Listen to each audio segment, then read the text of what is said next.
morning and welcome to Our Issues Milwaukee. I'm your host, Andrea Williams. Our focus today will be on health.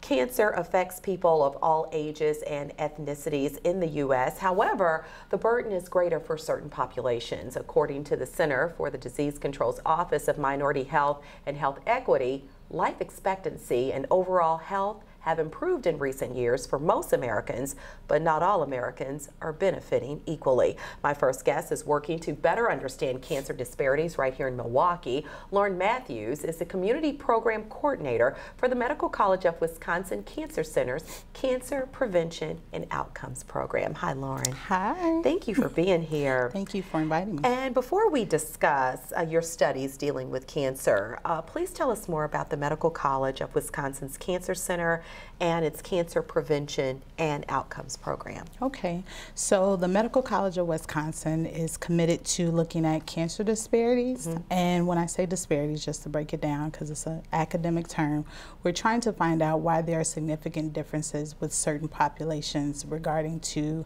cancer diagnosis, survivorship, and also treatment options. So they're committed to researching that and have a program dedicated research opportunities as well as outreach and some educational opportunities to looking at those things. And I think this is all so very important. When I read this story about the great things that you guys are doing at the Medical College, I just really thought that it was important to share this with our audience because for the past 3 years or so, you've been researching and, like you said, trying to better understand the underlying disparities that are affecting people of color, specifically African Americans, with your research. And let's talk about some of those disparities that you found. Yes, so we had a project that started in 2016 that was funded by the Greater Milwaukee Foundation to really understand why cancer disparities exist. We know they exist on a national level, but let's talk about why they're in Milwaukee. So the first phase of that project was the maps created by Dr. Kirsten Beyer using cancer registry data and also the death records here in Milwaukee to plot where we're seeing high rates of cancer incidence, diagnosis, and also high death rates. And for the major 4 cancers, breast cancer, prostate, and colorectal, we saw high rates in Milwaukee, and particularly communities mostly lived in by African Americans. So your 53208, 53210, 53206, all of those communities were highlighted for high rates of cancer incidence and mortality. Okay, and you had these maps that were created by Dr. Kirsten Beyer. So you looked at the breast, lung, colon, and prostate cancers, and you were troubled by what you saw. Yes, we saw significantly high rates in those communities of color. And so after gathering that data, we decided as academics, it doesn't make sense for us to come up with reasons or ways to address those disparities. Why don't we go out and ask community members how we can address those disparities? So we hosted focus groups over the course of a year in local libraries, churches, community organizations, and we asked them 6 questions ranging from what do you define as a healthy community, all the way to tell me what do you know about cancer risk and cancer disparities and possible solutions to addressing those disparities. And what we found is that people were aware that there were differences for people of color regarding cancer. They didn't identify with the word disparity in particular, but they knew that there was something significantly different with how African Americans were diagnosed with cancer, different from other racial and ethnic groups. And so some of our conversation dealt with how could we address those. And some of the suggestions range from more education and awareness in communities about cancer screening guidelines. In particular, we had a group with African American prostate cancer men, and most of them had said that they had not been screened until their early 60s when the ACS guidelines, American Cancer Society, suggested you're screened at age 45. Wow. So that's very late. And we know that late stage diagnosis, often the success rate regarding treatment is lower.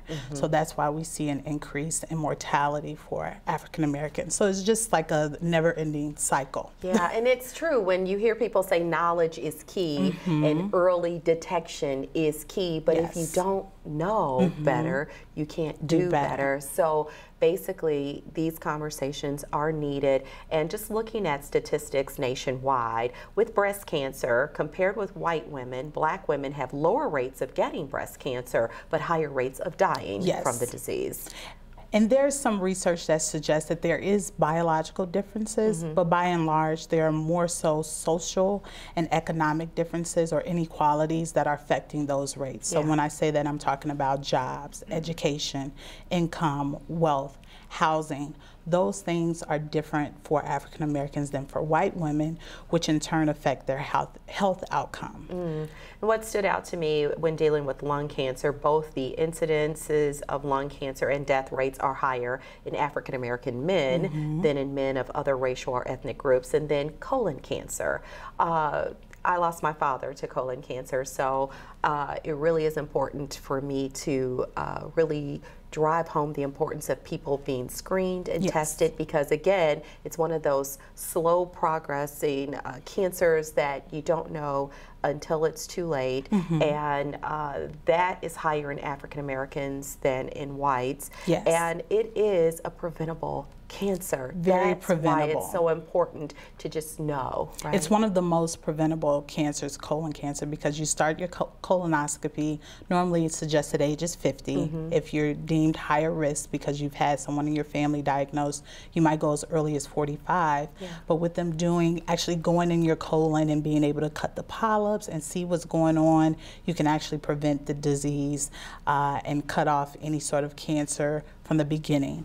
Another way that it's extremely preventable is just by changing your lifestyle. So changing your diet, eating a diet that's more full of whole grains, fresh fruits and vegetables, instead of the red meat or fried foods that we often eat in our community. Those are easy steps you can make to reduce your risk for cancer, but that information has to be out there, as you mentioned. Yeah, and June is Men's Health Month, so it's important for us to talk about prostate cancer, because African Americans are more than twice as likely as whites to die from prostate cancer. And so you've talked about some of the factors that lead to these cancer disparities: stress, income, lifestyle, the types of foods that we eat. So it's important to really just take the time and understand that at a certain point in our lives, there are certain screenings that need to be done, no question. And if it means that you're going to pay attention for someone you love and make sure they get to the doctor or whatever the case,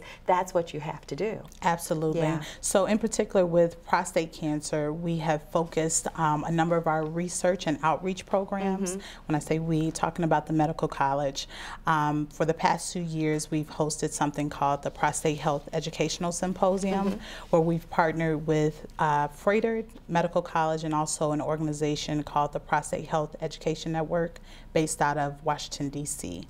And basically, we spend a day just focusing on prostate cancer education. We talk about screening. We talk about different treatment options. We have medical experts from Milwaukee represented sharing information about prostate cancer because we know it's so prevalent in the African American community. We actually host the event at a faith-based institution in the city where it's accessible for everyone to attend. And at that event, we also offer a free PSA screening. So you don't have to come out of pocket. No insurance needs to be provided. We've hosted it for the past 2 years. We've had a growth in attendance.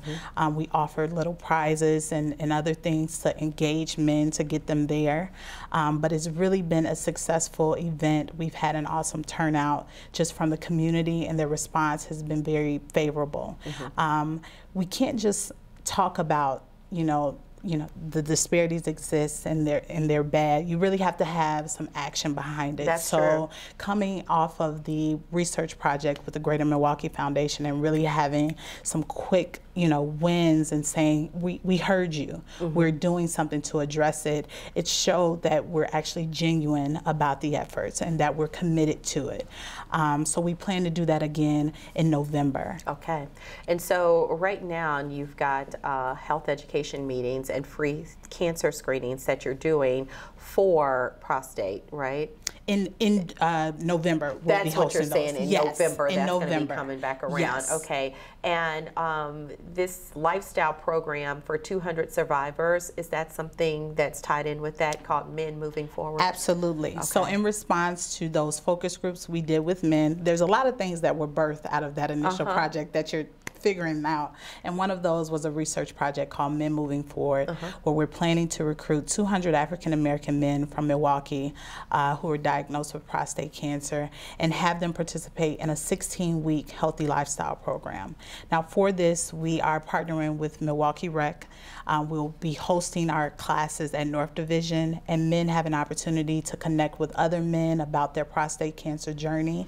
A lot of men tend to kind of go through their process alone, different from women where we are open to connecting. Men are not always like that, so this is an opportunity for not only them to get the tools to lead a healthier lifestyle, but also build a network with other men who went through a similar journey. This is all so important. Yes, it really is. Absolutely. Yeah. So that we are currently enrolling for that program. It'll be going on for the next 3 years. Okay. So if you're interested, please contact our office and get more information. You, of course, have to be eligible and get approval from your doctor to participate, but we're connecting with health coaches from the community. We're also going to have a monthly group cooking class for them to learn how to adopt some of those healthier food options using food that they have. So we're not preaching, you know, you need to be vegan, you need to be vegetarian, because that's extreme for some people. It is. But we're really saying use what you have and let's make it healthier. Let's make it work, yes, right? Let's make it work. Let's use what you got. Yeah, and so they will go to your website or call a phone number to get more information on being a part of that? Absolutely. They can call 414-955-8819 for more information. All righty, and I just wanted to pinpoint that the Greater Milwaukee Foundation has played a huge role in really helping make a difference with everything that you're doing. So absolutely. Thank you Absolutely. for all that you do. Thank you. Appreciate you coming by today. Lauren Matthews is the Community Program Coordinator at the Medical College of Wisconsin's Cancer Center's Prevention and Outcomes Program. And for more information on anything that we've discussed, you can call them at 414-805-0505 or visit mcw.edu. When we return to Our Issues Milwaukee, we'll switch gears and discuss mental health and the importance of raising awareness, fighting stigmas, and providing support. We'll do that right after this.